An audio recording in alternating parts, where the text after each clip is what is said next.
Assalamualaikum warahmatullahi wabarakatuh. Eh, Selamat pagi anak-anak. Bagaimana kabarnya hari ini? Semoga hari ini kalian sehat selalu dan senantiasa dilindungi oleh Allah. Untuk yang tidak bisa mengikuti pembelajaran tatap muka, Ustazah akan menyampaikan materinya secara daring melalui video pembelajaran ini. Kita akan belajar matematika tema 8 atau Bupetik 3H, subtema 3 dan 4. Sebelumnya kalian bisa membuka buku kalian halaman 69.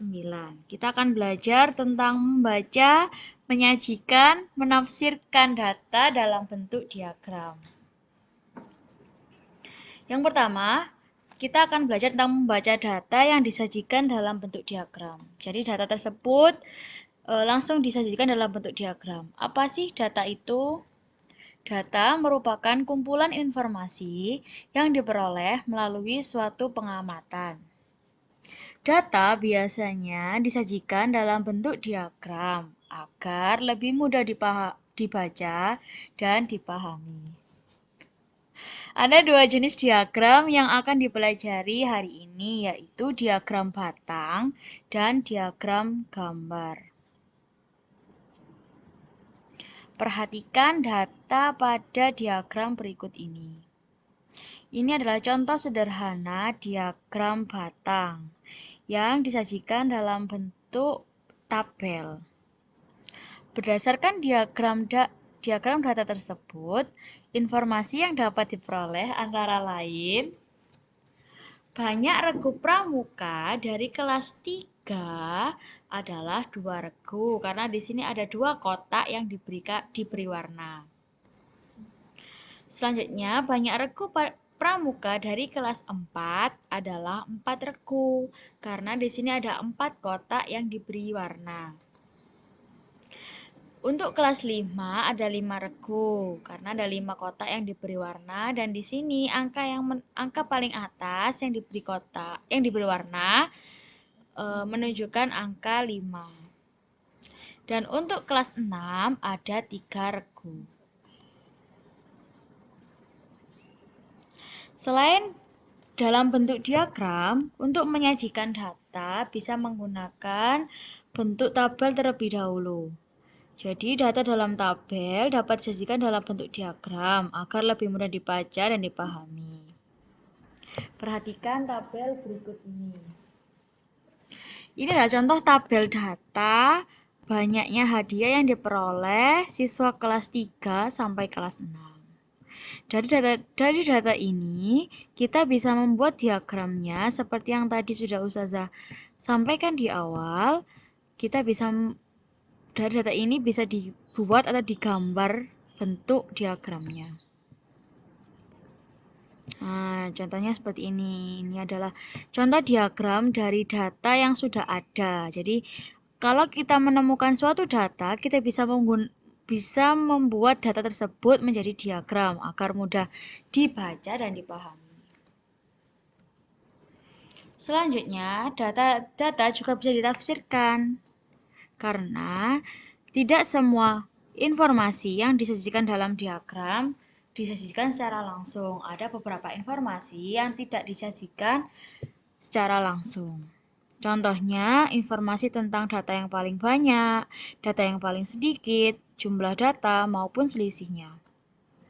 Perlu adanya ketelitian dalam memperhatikan diagram agar informasi tersebut bisa kita ketahui.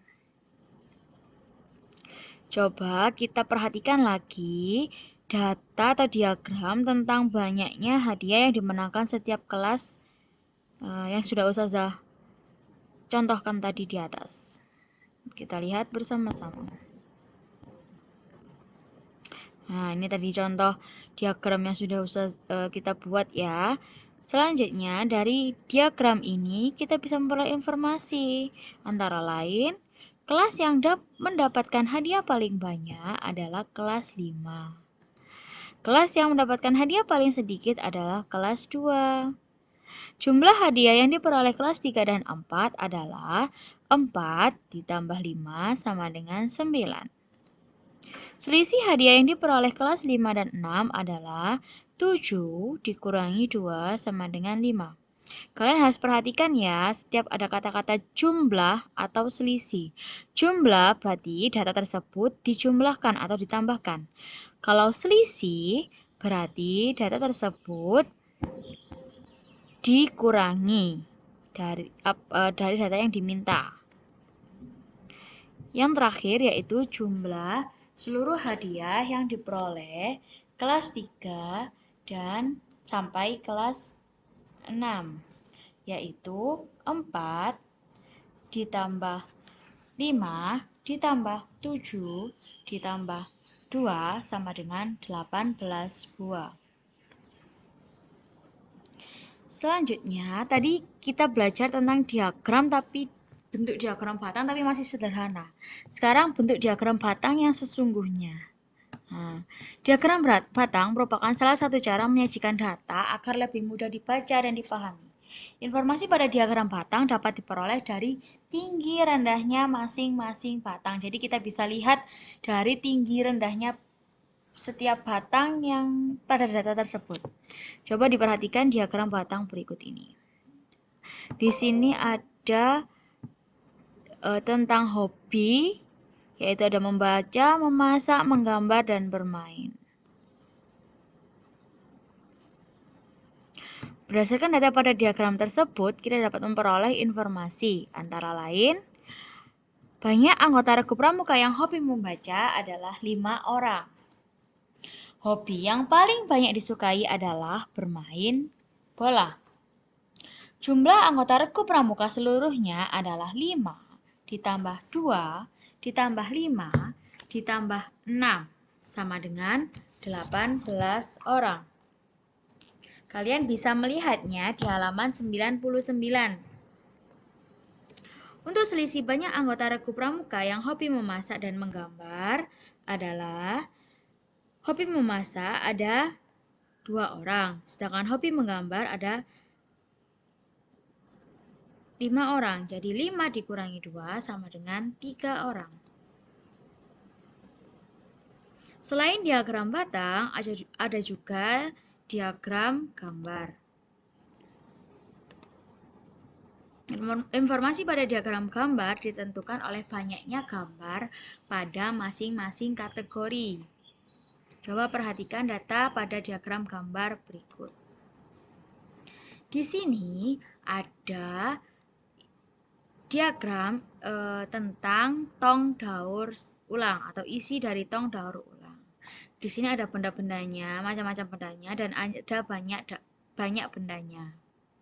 Setiap gambar ini mewakili satu barang. Nah, jadi bisa dihitung satu barang. Informasi yang dapat kita peroleh antara lain, banyak sampah kaleng adalah 10 buah. 1, 2, 3, 4, 5, 6, 7, 8, 9, 10. Sampah daur ulang yang paling banyak dikumpulkan adalah sampah plastik, karena di sini kita bisa lihat ya, gambar sampah plastiknya paling banyak daripada gambar sampah-sampah yang lain. Jumlah sampah kaca dan kardus adalah sampah kaca ada 8 buah dan sampah kardus ada 12 buah. Jadi jumlahnya ada 20 buah.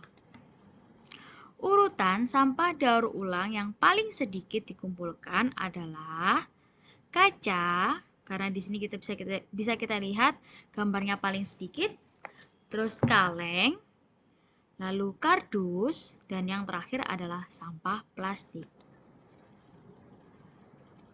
Nah, selain diagram gambar yang Ustazah sampaikan tadi, ada juga diagram gambar pada buku kalian halaman 100. Di situ ada keterangan satu botol mewakili satu siswa, karena di situ data tentang minuman kesukaan siswa. Jadi, botol-botol tersebut mewakili satu siswa. Nah, jadi di situ sudah ada keterangannya, sudah ada informasi yang bisa didapat juga. Oke anak-anak, untuk tugasnya nanti Ustazah share di grup all ya. Semoga materi yang Ustazah sampaikan hari ini bisa bermanfaat untuk kalian dan kita segera belajar secara langsung di sekolah tanpa adanya pembelajaran daring. Jadi kita bisa bertemu secara langsung, tatap muka, bisa belajar bersama-sama dengan ustaz dan teman-teman yang lainnya. Terima kasih sudah sampaikan. Mohon maaf apabila ada yang kurang berkenan. Ustazah akhiri. Wassalamualaikum warahmatullahi wabarakatuh.